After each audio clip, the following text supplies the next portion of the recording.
Assalamualaikum warahmatullahi wabarakatuh. Waalaikumsalam warahmatullahi. Semangat pagi. Selamat pagi. Bertemu kembali dengan kami berdua di DT Channel ngobrolin tentang polisi bersama saya Ali Asgor dan rekan saya. Kita pada kesempatan hari ini akan mengupas tuntas tentang terorisme atau tentang isu-isu keamanan menyangkut ekstremisme dan terorisme. Alhamdulillah pada kesempatan hari ini kita kedatangan tamu luar biasa yang mungkin sudah tidak asing lagi lah ketika kita menyebut nama Ustadz Sofyan Sauri. Nah, sekarang beliau dipanggil Ustadz Mas Edi. Apa kabar Ustadz? Alhamdulillah baik. Sehat Bang. Alhamdulillah. Apa kesibukan hari ini? Ya biasa kita menjadi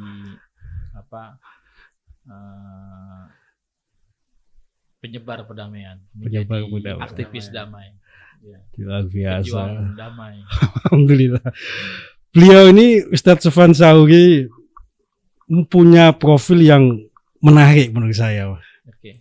Karena sebelum dikenal sebagai napitek Mas Edi, Polisi ya? Dia anggota polisi. Bisa cerita Bang, Ya. Gimana dari seorang anggota polisi kemudian bisa terlibat ke jaringan kelompok ekstremis, kemudian teroris. Iya. Mohon cerita Bang. Oke, kalau dalam hal ini kita termasuk generasi milenium lah, era 2000-an ketika memang saat itu begitu masifnya informasi, teknologi informasi yang masif, banyak menyebar paham-paham transnasional, paham-paham intoleransi dan radikalisme yang itu kelak akan menjadi cikal bakal pemikiran terorisme. Jadi kalau bicara terorisme itu bukan barang gratisan tiba-tiba jatuh dari langit, tidak. Ada tapi proses. Dia merupakan tahapan dari yang namanya intoleransi dan radikalisme itu. Kalau kita lihat teorinya Fatali Mughadam tentang staircase, tangga orang untuk menjadi terorisme, itu memang betul apa yang beliau katakan tuh, memang kita mengalami disinformasi terkait juga tahapan tahapan Islam merasa terzolimi, kita merasa dikriminalisasi umat Islam sebagai. Nah, perasaan-perasaan itulah yang kemudian kita akhirnya karena dulu belum ada ini Bang, belum ada undang-undang tentang hate speech 80 dan ITE dan sebagainya, kita termasuk yang kemudian korban dari disinformasi tersebut. Tapi sebelum saya kupas lebih jauh tadi ini, sebelum ke arah sana saya kok pengen tahu ini. Sebelum dikenal sebagai pejuang keamanan, deradikalisasi, isu terorisme, Bang Sofyan ini seorang polisi, Mas. Tahun berapa saat itu Mas Anda masuk polisi dan kenapa Mas saat itu masuk polisi? Ya, saya daftar polisi ketika umur 20 tahun, yaitu tepatnya tahun 97. Saya daftar dan lulus di tahun 98. Yang ketika itu sedang terjadi krisis moneter, kemudian terjadi kerusuhan. Di waktu itu juga lengsernya Pak Harto. Kita melihat betul secara jelas di depan mata kita bagaimana kerusuhan di depan Polda hampir diserbu. Kita waktu itu masih siswa, kita jagalah gitu. Artinya kita juga lulus juga langsung jaga di depan DPR pusat, mengalami kejadian-kejadian tahapan-tahapan dari sampai kemudian penyerangan rumah sakit Jakarta, kejadian Semanggi 1, Semanggi 2. Kita alami itu bagaimana lulus langsung mengalami siaga 1 nggak henti-hentinya gitu. Dari siaga 1 diinformasikan nggak tahu berhentinya kapan, udah siaga 1 lagi gitu. Itu sampai seperti itu. Jadi mengalami hal-hal seperti itu dan kita melihat bagaimana disinformasi terkait ajaran-ajaran hate speech dan sebagainya itu sudah terjadi. Nah, disitulah kita mulai agak-agak terpapar dengan paham-paham dan ideologi transnasional. Begitu. Itu ceritanya. Sebagai seorang polisi terpapar ini gara-gara perkembangan teknologi, disinformasi di media, kemudian mulai berubah, mulai jadi intoleran, mulai radikal. Kemudian abang nih masuk kelompok apa nih kalau di kelompok ekstremis itu jaringan apa tuh Bang kira-kira? Iya. Sebetulnya saya sudah mulai akrab dengan pemikiran Ikhwanul Muslimin. Oh, dari Ikhwanul Muslimin. Iya, gerakan kalau dulu tuh istilahnya sebelum ada namanya partai dulu ya, saya nggak sebutkan. Dulu ada namanya Jamaat Tarbiyah. Kita udah produk-produk dari seperti itu. Nah, kemudian di situ kita mulai mengkonsumsi seperti buku-buku ya. Oh, mulai sebentar, saya pertegas. Jadi berawal dari sebuah partai, saya nggak nyebut partainya ya, yang punya kedekatan dengan ideologi Ikhwanul Muslimin tadi. Iya, betul. Nah, disitulah kemudian saya mulai ya baca terkait bisa kalau tidak salah waktu itu kasus Poso sudah dimulai. Kasus Poso sudah dimulai. Artinya 98 itu sampai kemudian kejadian tahun 99 kalau tidak salah kasus pembantaian pesantren Wali Songo tidak salah yang terafiliasi dengan Muhammadiyah, banyak yang dibunuh oleh orang-orang non-muslim pada waktu itu. Nah, terus juga ada kejadian Ambon juga tahun 99. Dan media massa pada itu kita juga membaca buku-buku seperti misalnya Majalah Sabili. Mulai ada buku-buku tentang tarbiyah jihadiyah yang menurut Imam Samudra merupakan buku ajaib. Kita tahun 96 itu sudah baca buku-buku seperti itu. Memang membuat saya takjub gitu dan keren. Disitulah kita mulai mencintai yang namanya hubul jihad. Mencintai yang namanya jihad, hubus syahada, cinta mati syahid dan sebagainya. Itu di saat saya sebelum masuk polisi itu apa ya, hal yang seperti itu sudah ada di benak kami. Sebelum masuk polisi. Iya, sebelum polisi. Sudah dekat dengan literatur tadi. Literatur seperti itu. Contoh misalnya saat itu juga tahun 91 kalau tidak 92 itu ada kejadian misalnya di mana di Bosnia Herzegovina. Bagaimana kaum muslimin juga ditindas. Lalu ada kejadian di saat itu juga tentang misalnya Palestina, Intifada. Itu juga tahun-tahun seperti itu gitu. Lalu bagaimana saya begitu mengagumi sosok pejuang Hamas misalnya Al-Muhandis Yahya Ayas. Termasuk Al-Muhandis awal gitu kan. Insinyur pertama itu udah kalau nggak salah udah ada filmnya. Judulnya The Engineering gitu. Ada dan itu film sampai kemudian anak saya yang lahir tahun 2002 saya namai Al-Muhandis Yahya Ayas, tokoh Hamas itu. Bayangkan saat itu saya begitu menggandrungi tokoh-tokoh jihad semacam Syekh Abdul Azam. Kita juga baca buku-buku seperti Tarbiyah Jihadiyah dan itu ada di rumah. Kalau lihat cerita Bang Ustadz Sofyan punya akses banyak literatur tentang buku-buku tadi ya. Boleh. Kalau boleh tahu Bang Ustadz Sofyan ini kelahiran mana Mas? Tinggalnya di mana sebelumnya? Iya, kami tinggal di Depok. Oh, Depok, asli Depok. Betul, tinggal di Depok. Walaupun saya pernah beberapa mengenyam pendidikan pesantren di Jawa Timur, tapi lingkungan saya tidak bisa menahan arus deras informasi tersebut. Disinformasi tersebut. Karena gini, kita ini ibarat masyarakat urban, masyarakat perkotaan yang ingin menjadi orang baik, menjadi orang soleh, tapi salah cari guru ibaratnya. Salah cari guru. Nah ini salah informasi. Jadi salah cari guru akhirnya yang ada di benak kepala tuh udah jihad, perang, jihad gitu. Tapi uniknya gini, Ustadz, saya panggil Ustadz lah. Saat bersamaan Ustadz Sofyan ini kan mendapatkan indoktrinasi tadi itu. Iya. Tapi saat bersamaan Ustadz ini kan anggota polisi Mas, kan ada apel, ada upacara, kan sama-sama Anda mendapatkan siraman tugas, itu. Ada tugas ya. Nah, kenapa bisa dikalahkan ini jiwa koksa sebagai polisi ini? Ya itulah saya katakan derasnya informasi yang kita dapatkan itulah yang bisa mengubah karakter kita, mengubah cara berpikir kita, mengubah fikrah kita. Anda bisa bayangkan di saat itu juga tahun 98 saya masih ingat di saat saya masih baru lulus jadi seorang polisi Bintara. Saya juga kuliah bahasa Arab di Al-Hikmah Jakarta, yang merupakan salah satu afiliasi dari satu partai tertentu. Di situ bagaimana kita beli kaset-kaset tentang jihad chess-nya. Jadi saya sudah mulai mengagumi tentang Dokar Dudayev dan sampai sekarang koleksi koran-koran terkait peristiwa Bosnia, peristiwa chess-nya, jihad di chess-nya, jihad di Moro, Filipina itu udah kita koleksi menjadi sebuah kiplingan dan sampai sekarang masih ada kalau kita mau lihat itu ada bukti-bukti tersebut. Nah dari situlah kita kemudian militansi itu sudah tumbuh. Jadi ketika saya polisi itu sudah militansi itu sudah terbentuk gitu. Karena kita kuliah bahasa Arab selama 2 tahun tingkat diploma. Di situ kita sudah mulai mendapatkan misalnya kaset-kaset jihad. Saya sampai punya dulu kaset-kasetnya seperti Tony Ardi. Oh, Tony Ardi. Tony Ardi, Muhammad Nasir, zamannya Amir Biki dulu komandan. Kan peristiwa Tanjung Priok 84. Kita sudah senang baca-baca, dengar-dengar kayak gitu. Itu kan ceramahnya sangat intoleransi dan radikal sekali, mengajak perang dan sebagainya. Jadi kalau kita lihat sekarang ada penceramah atau habib yang kemudian menyebarkan radikalisme dan intoleransi. Dulu tahun 84 ketika kejadian Priok itu juga sudah seperti itu dan kita dengarkan ceramah-ceramah seperti itu. Dan itu nggak ada ininya nggak ada remnya. Pokoknya blank kayak semacam rem blong gitu ya, nggak ada batasannya. Jadi menghina kepala negara itu sudah hal yang biasa.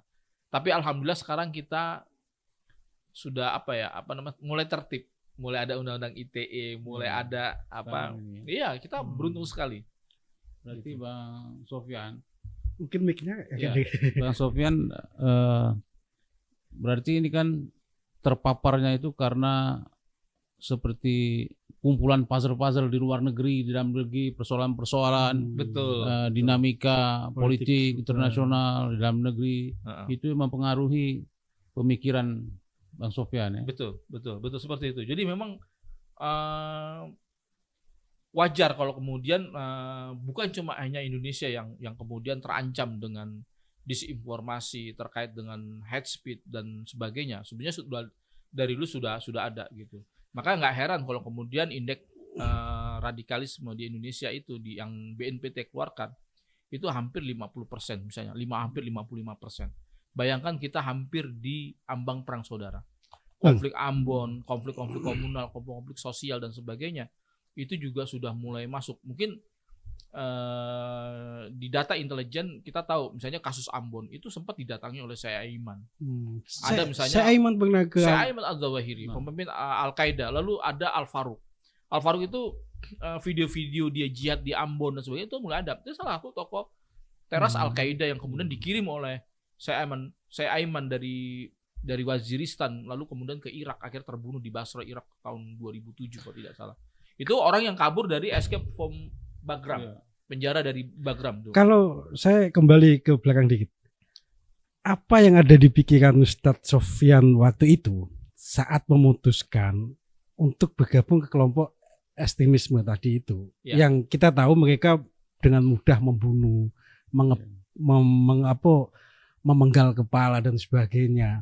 Apa Mas? Sehingga Anda memutuskan itu apa di pikiran di benak saat itu? Iya, saya masih ingat apa yang dikatakan oleh penelitian INSEF ya. Saya pernah menjadi mahasiswanya Dr. Sabto. Dia mengatakan dalam kuliahnya bahwa salah satu orang termotivasi untuk menjadi terorisme itu ada ideologi, ada solidaritas. Nah, pada waktu itu sebetulnya kita tuh terkesan dengan solidaritas umat Islam. Narasi yang dikembangkan oleh kelompok-kelompok ekstrim pada saat itu. Wah, Islamnya. Kita nggak tahu kalau ternyata kelompok ini menyimpan paham-paham berbahaya seperti paham-paham takfir, paham-paham merasa paling benar. Nah, dari situlah kemudian saya merasa ini panggilan agama. Panggilan agama. Misalnya kejadian di Filipina, kejadian di Rohingya. Rohingya waktu itu sudah isu ini. Kejadian di India antara Muslim dengan kaum Hindu, kejadian di Bosnia, di Palestina, kejadian juga di Aljazair. Waktu itu perang antara kezoliman melawan tirani dan sebagainya. Itu sudah ada. Saya merasa begini. Krisis politik yang menyangkut negara-negara Muslim. Iya. Itu kemudian membentuk ideologi tadi. Ini kalau dalam teori sosialnya namanya retaliasi, membangkitkan giroh ya. Membangkitkan giroh. Jadi kejadian di tempat lain ini berpengaruh kepada psikis kita. Sehingga saya mengatakan teringat dalam hadis-hadis, kadang orang ini biasa menarasikan masalul mukmin wa ta'atu fihim, ya kan, wa tawaddihim wa tarahumihim kal jasadil wahid. Perumpamaan, persatuan, solidaritas, kasih sayang seorang muslim itu seperti satu tubuh. Yang kalau kita satu terzolimi, ya sudah, kita juga ikut merasakan kezoliman tersebut. Bahkan sampai kemudian berpikir untuk balas. Wah, ini harus dikisos ibarat begitu. Emang orang-orang kafir nih, orang-orang yang nggak beriman tuh kufrun milatul wahidah. Kekufuran tuh seperti satu agama mereka gitu, satu orientasi. yang kita harus juga jangan-jangan nanti dia. Nah, di saat yang sama juga terjadi konflik Ambon, konflik Poso. Wah, makin kepala itu makin mau pecah aja gitu. Berarti ini ya, instabilitas politik suatu negara itu ikut mempengaruhi. Ini globalisasi, ini era global. Gitu. Pada waktu itu internet belum terlalu masif seperti sekarang. Bayangkan kalau sekarang. Tapi alhamdulillah kita bersyukur Polri ya sudah punya misalnya kayak Undang-Undang Nomor 5 2018. Tapi sebelum ke sana, Mas, Ustadz, kapan kemudian Ustadz Sofyan tuh ditangkap sampai kemudian ditahan itu gimana? Kelompok yang diikutin apa nih? Al-Qaeda kan? Ya, waktu itu sebelum kepada kelompok Al-Qaeda kita belajar dulu agama dengan kelompok-kelompok seperti Jamaah Islamiyah. Walaupun kita belum sampai baiat, tapi saya sudah ikut ngaji dengan kelompok-kelompok ini. Saya mulai besuk. Bayangkan, saya seorang anggota polisi 2005, saya sudah besuk misalnya Abu Bakar Ba'asyir. Saya sudah besuk kasus-kasus bom Bali 1 seperti Idris alias Gembrot. Padahal posisi masih anggota polisi. Anggota polisi gitu. Tapi saya udah mulai simpati. Ini kayaknya nih orang-orang keren banget gitu. Saya lihat itu ini yang benar. Wah, kayaknya ini yang benar. Jiwa militansi, Bang. Jadi kan saya nih suka dengan kepahlawanan, heroisme. Jadi suka dengan keberanian, sajaah dan sebagainya. Jadi saya lihat nih ini kayaknya keren nih. Wah, tentang jihadnya, solidaritas, kepedulian mereka kepada Afghanistan, kepada Filipina dan sebagainya. Ini tinggi. Lalu dan jejaknya mereka ada di Filipina, ada di Afgan dan sebagainya. Lalu ketangkep atau ketahuan? Nah, mulailah saya akumulasi, ikut juga dengan kelompok Aman Abdurrahman, Jamaah Tauhid wal Jihad waktu itu muncul. Ya kan, materi-materinya memang agak aneh. Kayaknya selama saya belajar agama, ini kayak sesuatu yang baru nih gitu. Jadi kita nih proses dalam mencari kebenaran, Bang. Jadi jungkir balik mencari kebenaran. Sampai kemudian saya dengan Yudi Zulfahri, karena istri saya orang Aceh, nah, kita mulai kelompok dengan orang yang sepemahaman dengan kita. Ketemu, akhirnya kita sepakat kita bikin deklarasi Al-Qaeda. Ketemu lagi dengan Nur Matin. Ya kan, ternyata beliau DPO bom Bali 1 yang harga kapalnya 10 juta US dollar.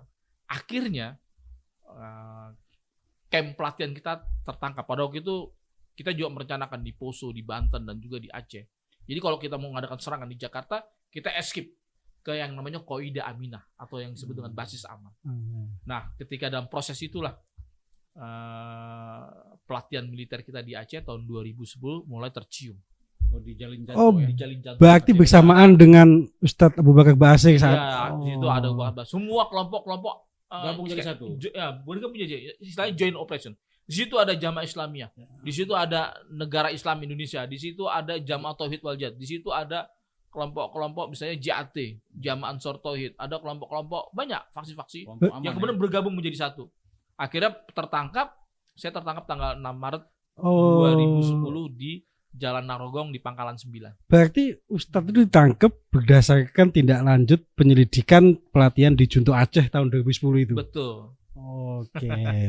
Ya sangat ada mungkin tangkapan terbanyak ya, bahkan di situ ada DPO kasus misalnya Rizkaten dan J Mario tahun 2009. Pada waktu itu kita sempat mengajak Nurdin M Top gitu kan, tapi Nurdin M lagi punya hajat dia. Ternyata kejadian 17 Juli kalau tidak 17 Juli di Rizkaten dan J Marriott kalau nggak salah, di situ kita sedang ada di atas gunung benar di daerah sebelum Jalin kita sempat ke daerah yang namanya di Padang Tiji. Sempat ke pegunungan PD itu. Nah, kita sudah menyiapkan camp itu sebelum ada di Jalin Janto.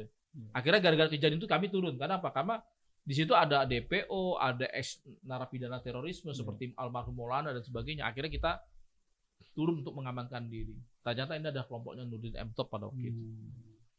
Berarti waktu itu terlibat juga rekan-rekan kita dari lulusan STPTN ya? Oh ya. Nah ini yang kemudian dia berawal, ini menarik benar. Karena gini, saya ingin mengatakan bahwa ada Yudi Zulfahri alumni IPDN tahun 2007. Lalu ada namanya siapa Agam Fitriadi, ada Gema Awal Ramadan. Ternyata ini dia itu mulai terpapar, nggak begitu langsung terpapar dengan paham-paham teroris, tapi dia terpapar dulu dengan paham-paham seperti Salafi Wahabi, pengajian yang ada di IPDN. IPDN ya. IPDN gitu. Di Itu Jatinangor sampai sekarang ya? tuh masih ada komandan. Kami kemarin 2022 kami diundang oleh IPDN karena malam pengantar tugas pengen diisi oleh penceramah yang kita sudah kenal intoleransi.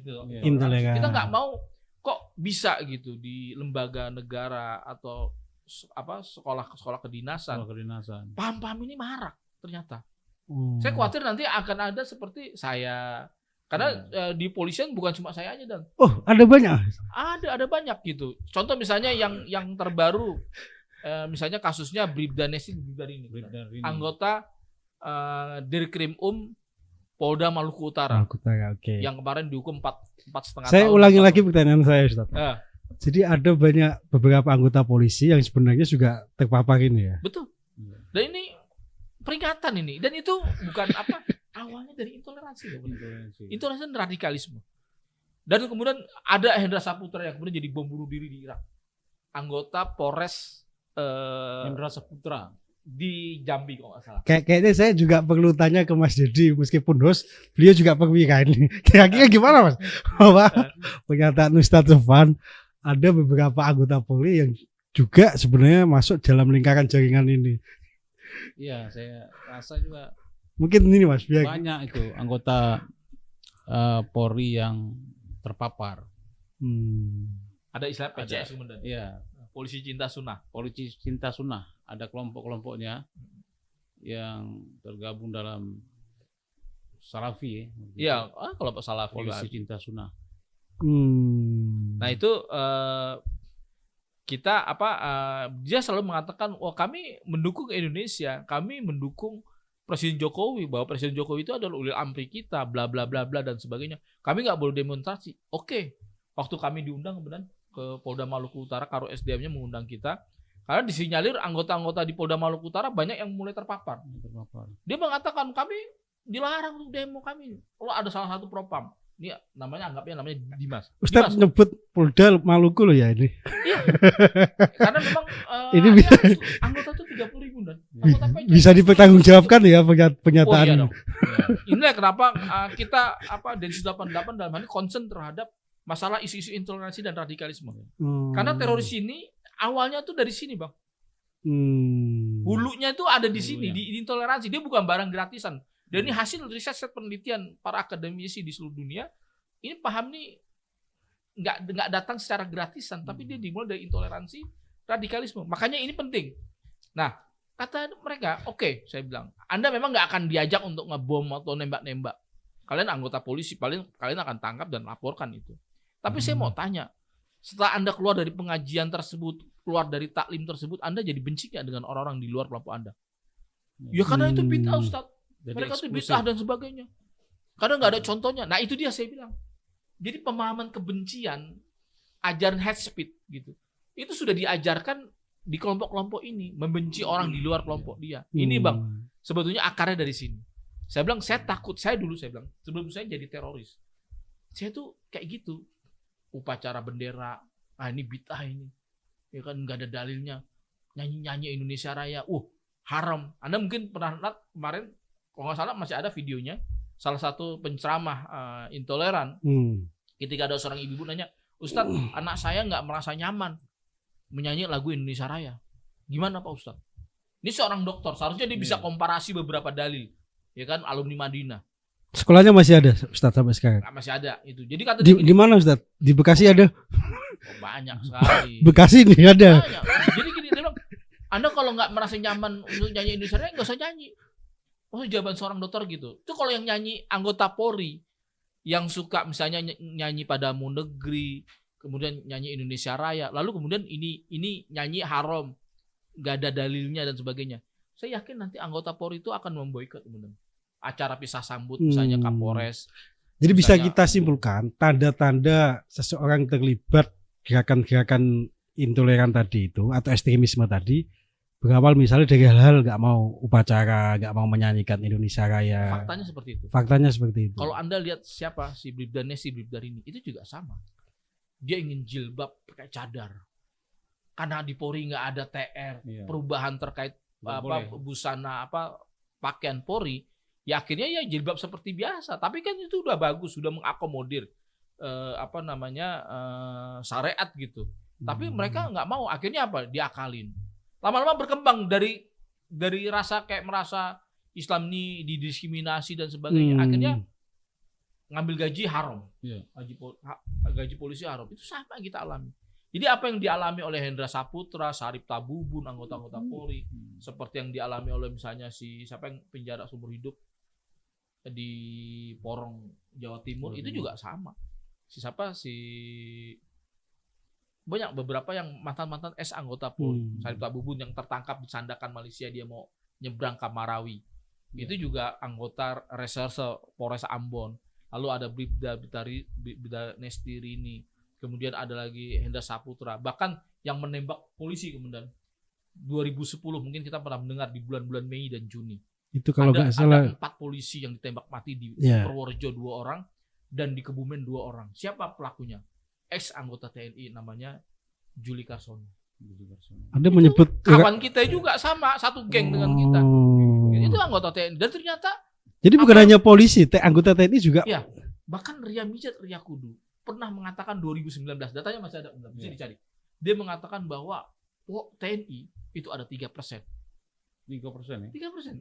Itu datanya masih ada. Kita punya clipping korannya. Itu ketika seorang pejabat negara, Pak Ria Mijat Ria Kudu Jenderal mantan Kasat, itu ketika berbicara bukan bicara asal jeplak, Pak. Tapi by data, hasil riset. Di Polri pertemuan BIN juga ada sekitar 2% di Polri. 2%. Maka angka 30.000 di kelompok-kelompok PCS misalnya yang selalu menunjukkan intoleransi, itu juga hasil riset. Lalu kemudian satu dari ASN kita, 1 dari 10 ASN kita itu juga mulai terpapar. Dan temuan-temuan riset itu menunjukkan angka yang mengkhawatirkan sebenarnya. Gitu. Ini isu intoleransi dan radikalisme ini saya rasa isu-isu yang krusial karena itu akan menjadi jembatan untuk orang menjadi jalan untuk menjadi teroris. Walaupun kita nggak menuduh intoleransi dan radikalisme teroris, tapi kebanyakan para teroris 3.600 itu berasal dari kelompok-kelompok intoleran dan radikal. Ya, Bang Sofyan, sekarang kita kembali lagi ke belakang. Abang waktu itu berapa lama di vonis? Ditahan ya? Iya, ditahan. Saya divonis 10 tahun. 10 tahun. 10 tahun. Tapi saya menjalani sekitar 6 tahun lebih dikit lah. Terus karena kenapa, saya mendapatkan PB sampai syarat. Ya, kenapa bisa tobat lah kembali? Oh gitu. Kembali ke jalan yang lurus, Shiratal Mustaqim. Oke. Baik, itu banyak pertanyaan memang. Kenapa saya bisa? Jadi ini Bang, ini saya ingin memberikan pesan juga kepada BNPT dan 188 para stakeholder yang concern terhadap isu-isu intoleransi dan radikalisme untuk menghadapi kelompok-kelompok teror. Itu harus ada caranya, ada metodologinya. Gitu. Kalau kita pernah mendengar tentang teori teori identitas, bahwa kita dulu ada namanya istilahnya self radikalisme.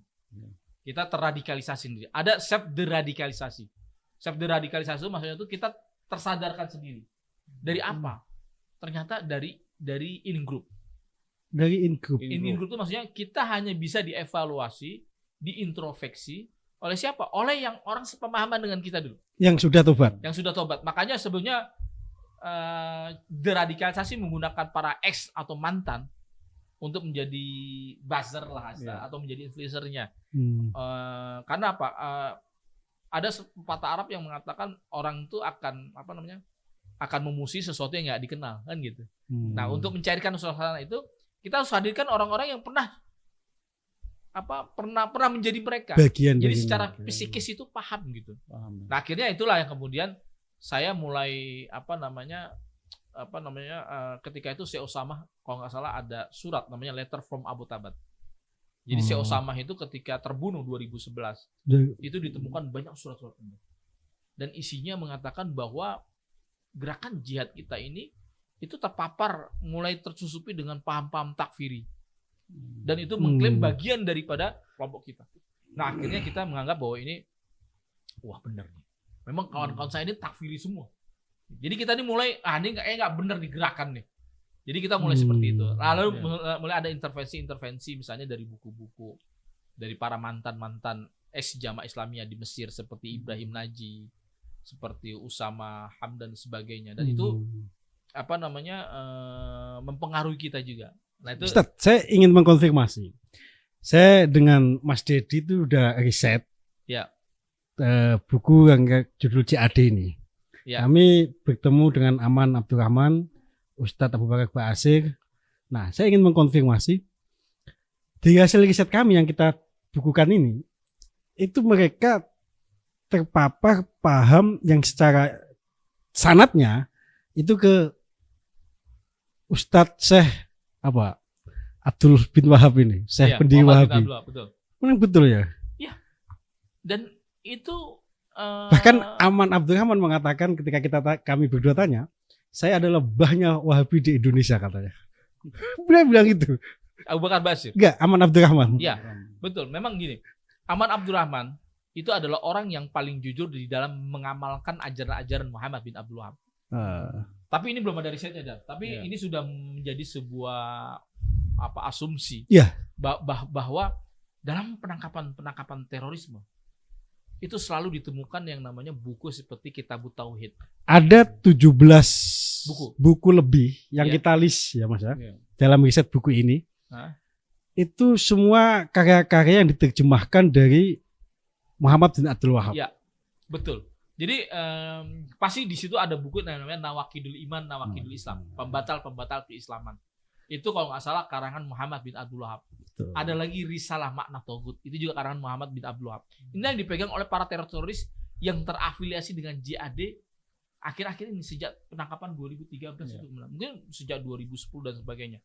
Nah, itulah kemudian dari data-data tersebut kita bisa menyimpulkan bahwa sebetulnya apa yang dikatakan oleh para ulama-ulama kita ya seperti misalnya Mas Kumambang, Abdullah Fakih, Mas Kumambang dan sebagainya.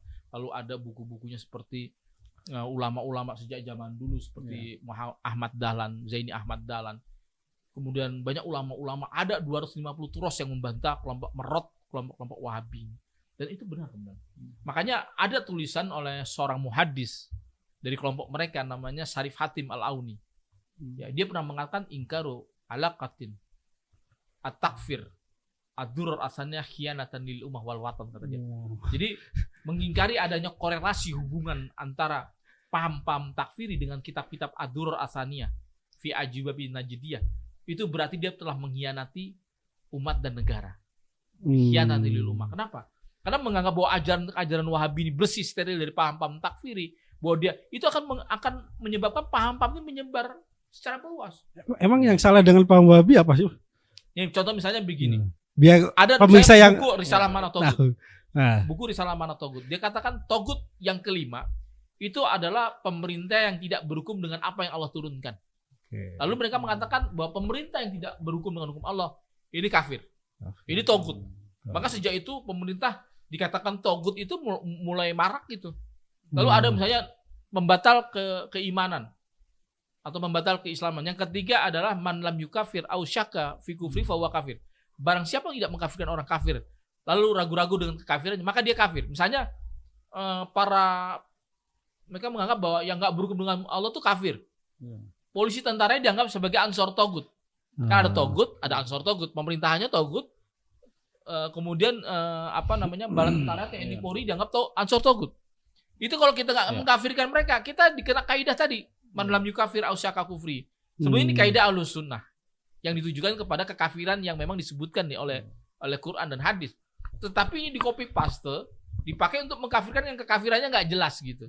Masih zoniat gitu. Nah, akhirnya yang nggak mengkafirkan kafir. Jadi kita ini kayak dibuat kalau nggak mengkafirkan mereka kita kafir nih. Jadi ada perasaan-perasaan kayak gitu, Bang. Tapi Wahabi sekarang kan dia mendukung pemerintah kan? Nah, itu gimana tuh? Ya itu sama dengan seperti yang saya katakan tadi ketika saya ke Polda Maluku Utara, ada beberapa kami mendukung pemerintah. Oke. Yang Wahabi ini banyak varian, Komandan. Ada 8 varian sebagaimana dikatakan oleh Syekh Al-Maqdisi. Ada Salafi Jihadi, ada Salafi Ikhwani, ada Salafi yang namanya tahdziri yang suka mentahdzir seperti kelompoknya Lukman Ba'abdu, Ja'far Umar Tholib, kemudian Ja'far Soleh dan sebagainya. Lalu ada Salafi Ustadz Firanda, Ustadz Reza Basalama, ada Khalid Basalama sebagai. Ini banyak varian Salafi ini. Ada Salafi Ikhwani yang lebih cenderung dekat dengan pemikiran Ikhwanul Muslimin atau yang disebut dengan Salafi Sururi. Lalu ada Salafi jihadi. Nah, dari Salafi ini yang jujur melaksanakan kitab-kitabnya Muhammad bin Abdullah apa Salafi jihadi? Oh. Karena memang ajaran Salafi Wahabi kalau kita lihat di buku Ad-Durar Ats-Tsaniyah itu takfiri semua. Iya. Semua orang Asy'ariyah kafir. Itu adalah Jahmiyah. Lalu mereka ini mentakwil sifat-sifat Allah, mentaktilkan sifat-sifat Allah, dan itu adalah kafir. Itu Salafi jadi, dan itu ajaran Muhammad bin Abdullah. Tapi yang kita sekarang kayak model-model PCS ini Salafi takmili. Tetapi kalau ada nih kan, tapi kan dari Salafi ini semua mengagumi Muhammad bin Abdullah. Saya nggak habis pikir kalau polisi tentara kita udah ikut kelompok ini yang awalnya intoleran, lalu jadi radikal, lalu dia baca kitab-kitab kayak Ad-Durar Ats-Tsaniyah, jadi Salafi jihadi, takfiri. Inilah yang saya lihat kemudian banyak kelompok-kelompok ini berasal dari kelompok-kelompok yang tadi takfir. Abang kan sekarang kan udah tobat lah, udah NKRI sekarang. Nah, terus gimana pandangan abang ini kira-kira mendekati pemilu sekarang ini? Nah, apa saran-sarannya atau kiat-kiatnya nih supaya kelompok-kelompok ini bagaimana menanggapi pemilu ini? Iya, kita melihat bahwa konten-konten intoleransi dan radikalisme menjelang pemilu ini meningkat, Bang. Meningkat. Bahkan itu sudah ada surveinya. Ini kenapa? Karena memang ini tahun politik, teman-teman. Jadi ada istilahnya, kalau kata Ibnu Rusdi itu banyak orang yang istilahnya itu jualan agama. Kalau nggak milih Jualan agama ya? Iya, karena dia katakan gini, idza arata an tatahakkam bil jahil, inna taklifi qulubati bi khilafid din. Kalau Anda ingin menguasai orang-orang bodoh, maka bungkuslah setiap kejahatan itu dengan agama. Kenapa? Karena agama ini inspirasi kemudian. Agama ini kekuatan. Ya kan gitu. Tanpa itu kita nggak akan mungkin mau untuk mati syahid dan sebagainya gitu. Jadi memang ini ya, musim pemilu itu jadi momentum untuk meningkatkan amalia di kalangan kelompok ini. Iya, kan ini kalau kemudian dengan informasi 59 terorisme ditangkap di bulan Oktober. Ada 59 dari kelompoknya Abu Bakar. Itu mau mengacaukan pemilu. Mau mengacaukan pemilu. Iya, mereka mau mengacau pemilu, mereka mau serang TPS. Dan ini sudah ada kejadian misalnya di Pakistan. Dalam beberapa tahun ini pemilu di Pakistan kemudian itu diserang pakai bom bunuh diri. Jadi ada potensi pemilu 14 Februari besok itu ditargetkan menjadi ladang untuk melakukan amalia. Betul. Bahkan mereka mengimpi-impikan chaos. Maka hati-hati nih suka kepada kelompok-kelompok yang karena pemilu suka mengembangkan harus chaos, dimaksudkan presiden. Saya khawatir ini akan diboncengi oleh kelompok-kelompok radikal. Ini berbahaya menggunakan isu-isu ini. Kita mayoritas Islam. Potensi konflik di Indonesia itu sangat besar. Anda bisa bayangkan Arab Spring itu kan dimulai dari pedagang buah-buahan yang kemudian ditangkap Satpol PP di sana. Lalu kemudian protes selama 1 bulan, lalu jatuhlah Presiden Zainal Abidin. Tapi siapa sangka Arab Spring ini musim panas di Arab, negara-negara Arab itu kemudian menjalar ke Mesir, jatuhlah Presiden Hosni Mubarak. Lalu geserlah ke Libya, jatuhlah Presiden Muammar Gaddafi. Lalu geser ke Yaman, jatuhlah Presiden Abdullah Saleh. Sampai sekarang, ya kan sampai sekarang konflik di Suriah masih terjadi kemudian. Tapi pertanyaannya karena menyangkut Arab Spring ini, saya ingin bertanya-tanya nih. Arab Spring kemudian melahirkan kelompok ISIS ya. Iya. Tapi kemudian ketika terjadi konflik antara Israel Palestina, kenapa tidak ada ISIS itu kok nggak ikut membantu Palestina gitu loh untuk memerangi Israel misalnya? Maka banyak publik yang kemudian bertanya-tanya, jangan-jangan memang ISIS ini buatan atau gimana Ustaz sebenarnya? Ya, kalau Anda pernah lihat dialog antara waktu itu menjelang pilpres dialog antara Hillary Clinton dengan Donald Trump. Apa yang dikatakan oleh Donald Trump kepada Hillary Clinton? Intilah yang sebetulnya membuat kelompok-kelompok ekstrem ini. Berarti Ustaz termasuk orang yang percaya bahwa ISIS itu bagian dari proxy war negara-negara tadi itu di kawasan Afrika Timur Tengah itu. Betul. Jadi kalau bicara tentang teori konspirasi, ya itu memang kelompok-kelompok ini sengaja dikloning. Dikloning ya. Ada inkubasinya, namanya penjara buka namanya di Amerika. Saya sampai membuat buku judulnya Konspirasi Gerakan Jihad, diskursus gerakan jihad yang disusupi. Itu ada. Jadi memang kenapa kelompok-kelompok ini seakan-akan dikloning, diperbanyak, karena kelompok-kelompok ini dengan ideologinya yang aneh menurut kita. itu memang bisa diadu kemudian dengan kelompok-kelompok gerakan-gerakan Islam yang nggak bisa sengaja memang dibikin nggak aman. Dan makanya ketika hari ini Amerika angkat kaki dari Suriah, angkat kaki dari Irak sebagai dampak daripada konflik di Gaza, itu tidak mustahil kata Iran atau pemerintah Irak, jangan-jangan ISIS juga akan dimainkan lagi, dibuka kembali. Mereka dipasok lagi, entah dari mana mereka punya uang dolar. Ini dalam hal ini Ustadz Dus Naji paham sekali masalah-masalah seperti ini. Anda bisa lihat tuh dalam selama Dus Naji Sarang ini ya. bagaimana kelompok-kelompok ISIS ini kok duitnya nggak ada habis-habisnya. Siapa yang mendanai mereka? Pakai dolar dan sebagainya. Sampai mereka ada yang dirawat di ISIS. Itu kelompok-kelompok ISIS biasa nyebrang ke daerah Israel dan sebagainya. Bahkan di Sinai juga mereka membunuh aktivis Hamas. Ya kan? Dan siapa yang kok bisa orang-orang ini memerangi Hamas di perbatasan Rafah kemudian. Jadi kita aneh nih, kayaknya kelompok ini sepertinya ada yang mengkloning, sengaja diperbesar. Besar ya. Kita nggak tahu, karena dengan instabilitas di kawasan Timur Tengah, tentu Amerika akan bisa jual senjata, bisa menjual pengaruh politik, keamanan dan sebagainya. Ini bicara tentang teori konspirasi sebetulnya. Tetapi itu juga sebetulnya kenapa mereka bisa dimanfaatkan, dijadikan proksi seperti pertanyaan Bapak. Itu karena memang ekstrimnya mereka.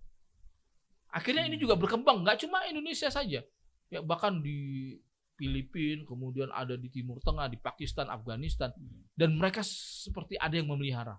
Kita kembali ke Indonesia nih, Bang Sofyan. Iya. Di Indonesia ini gimana, ada peralihan dari bulat ke balon itu gimana tuh kira-kira terkait dengan pemilu ini? Iya, jadi gini, ada teori di kalangan para teroris. Ini di dalam buku namanya Idarat Tahawushi, atau dalam bahasa Inggris yang diterjemahkan manajemen kebiadaban. Idarat Tahawushi itu mengatakan bahwa setiap chaos itu peluang. Setiap chaos itu peluang. Gitu. Artinya ini taruhan betul pemilu kali ini, jangan sampai kacau dan penuh dengan konflik. Kenapa? Inilah yang diimpikan oleh para teroris. Dia akan memanfaatkan setiap konflik sosial.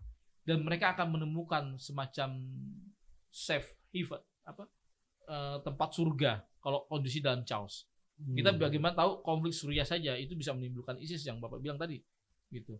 Bagaimana konflik Suriah akhirnya jadi ladang ISIS terbesar. Orang seluruh dunia, bahkan sampai ada 1.600 orang Indonesia yang berangkat ke Suriah. Bahkan sampai sekarang ada 600 ibu-ibu dan anak-anak yang sekarang juga dipikirkan oleh negara untuk mereka pulang ke negara Indonesia, gitu. Itu karena konflik-konflik seperti itu yang awalnya kelihatan sepele gitu, tapi bisa menimbulkan. Makanya saya berharap Indonesia ini pemilu aman damai. Karena kalau sampai kacau yang kita lihat berita, saya sampai malas ngeliat beritanya. Kenapa? Para teroris itu kalau ada kacau-kacau kayak gini tuh senang sekali, Pak. Nanti dia akan coba memasukkan senjata dari luar, lalu kemudian mereka ikut ngompor-ngomporin untuk melawan pemerintahan, bahwa pemerintahan ini zalim kepada umat Islam, bla bla bla bla dan sebagainya. Jadi faktanya selama ini ada nggak yang dari mantan-mantan napiter atau bergabung ke partai politik itu? Ya, betul. Pertanyaan bagus, Mendan. Kita lihat sekarang penangkapan teroris akhir-akhir ini kan didominasi oleh kelompok JAD dan kelompok Jamaah Islamiyah. Bahkan salah satu orang Jamaah Islamiyah yang kemarin baru keluar itu membuat partai dakwah. Partai dakwah ya? Iya, partai dakwah gitu. Ini artinya pesan buat kita bahwa mereka sudah mulai bagaimana ada istilahnya kesadaran bukan kesadaran, mencari perhatian, memenangkan hati dan perasaan kaum muslimin. Jadi lawan-lawan politik atau oposisi pemerintahan hari ini itu kan mengembangkan narasi-narasi bahwa Islam ini terzalimi dan sebagainya, dan itu betul-betul dimanfaatkan oleh kelompok-kelompok ini. Kita lihat bahkan mereka membuat partai dakwah. Ini kan ada perubahan yang sangat signifikan gitu ketika mereka mulai membuat partai gitu. Jadi ini sangat seperti kayak semacam musuh dalam selimut gitu. Jadi Ustadz melihat beberapa mantan napiter yang tergabung atau mendirikan partai politik atau ikut nyalek itu hanya kamuflase atau gimana? Bisa jadi. Sebetulnya bukan mantan ya. Mereka waktu itu belum tertangkap. Tapi mereka sebagai suatu anggota kelompok teroris, ya. Okay. Ini menandakan bahwa ada perubahan metamorfosis dari yang tadinya mengambil jalan inkonstitusi ibarat lalu Iya. menjadi konstitusi. Konstitusional. Kita melihatnya dua mata sebetulnya. Pertama, melihat ada kesadaran politik seperti Jamaah Islamiyah di Mesir lalu membuat partai politik seperti Ibrahim Najib. Tapi apakah ini sebuah siasah syariah? Anggapannya seperti itu. Artinya mereka memanfaatkan bahwa mereka yakin bahwa pengikut mereka ini sebenarnya banyak. Tapi kalau dalam perspektif negara, mungkin sah-sah saja dong kalau kami memperjuangkan visi politik kelompok kami dengan jalur konstitusional. Ya, salah satu kita melihatnya seperti itu. Artinya kan mereka Dan tidak ini lagi memperjuangkan. baik dong, Mas. Ada gini, dulu mereka memperjuangkan dengan kotak peluru, Nah, sekarang dengan kotak Suara. suara. Kan gitu. Ada perubahan yang baik. Tapi yang namanya ideologi ini berarti kan mereka sebenarnya punya cita-cita bagaimana mengubah negara Pancasila, negara yang sudah Kita menjadi sepakat. konsensus sebagai sebuah bangsa. Ini akan dirubah oleh sebagaimana pemahaman mereka. Berarti ada perilaku takiyah juga di sini. Iya, pura-pura Oh, juga, ya, iya. tauriyah atau takiyah ya gitu. Nah ini kan menjadi satu catatan buat kita, perhatian buat kita. Artinya masyarakat juga harus kita edukasi, jangan sampai mereka memilih partai-partai yang salah, Nah, yang kemudian kalau dijadikan negara khilafah, ya, sementara kita sudah Iya. sepakat dengan negara NKRI, ini kan bisa mengancam desintegrasi sebetulnya. Jadi, Ini yang Bang, nggak kita inginkan. Gitu. ya, terakhir dari Bang Sofyan apa kira-kira untuk pemirsa? Ya baik, saya mengajak dan menghimbau kepada para pemirsa, para pendengar di podcast ini di DT ya, DT channel. menghimbau agar mudah-mudahan pemilu kali ini berjalan aman, baik dan kondusif. Saya juga menasihati kepada para politikus dan sebagainya untuk menjaga ketentraman, menjaga ketertiban. Jangan mengeluarkan statement-statement yang membuat kemudian Indonesia terancam chaos. Ya, dengan isu-isu permakzulan, isu-isu yang kita anggap berbahaya. Karena apa? Narasi-narasi Anda akan sangat dipakai, akan sangat mudah digunakan bagi para kelompok-kelompok teror. Tidak mustahil memimpikan situasi chaos dan kacau. Kita tidak ingin seperti negara Suriah menjadi negara yang gagal, lalu seperti Libya hari ini yang mereka menyesal ketika mereka menumbangkan presiden mereka. Mereka menjadi negara yang antah berantah, nggak ada hukum. Sekarang di Libya menjadi negara-negara yang dikuasai oleh para gangster, para milisi-milisi. Setiap jalan 1 kilo ada checkpoint, 1 kilo ada checkpoint. Kita nggak ingin seperti itu. Dan mudah-mudahan ya kita memohon untuk menurunkan tensi. Apapun, kita harus menerima hasil pemilu kita kali ini dan mudah-mudahan pemilu berjalan secara aman. Kepada masyarakat? Pada masyarakat juga tetap Anda memilih pemimpin yang tepat dan baik. Alhamdulillah nggak terasa kita sudah hampir 1 jam ini. Sebenarnya kami pengen ngobrol panjang lebar Ustaz, tapi karena kami sudah ada janji jadi nampaknya terpaksa harus kita akhiri dulu diskusi kita. Tapi tadi sudah beberapa poin yang sudah kita dapatkan ya, luar biasa Ustadz Sofyan. Jadi ya sudah, saya nggak bisa menyimpulkan, mungkin penonton yang bisa menyimpulkan dan mengkonfirmasi apakah yang disampaikan oleh Ustadz Sofyan ini betul adanya. Jadi kita akhiri, sekian dari saya Ali Asgor dan bersama Mas Dedi Tabrani kebetulan lagi keluar. Kita akhiri diskusi pada pertemuan hari ini. Sekian dari kami. Assalamualaikum warahmatullahi wabarakatuh. Semangat pagi. Selamat pagi.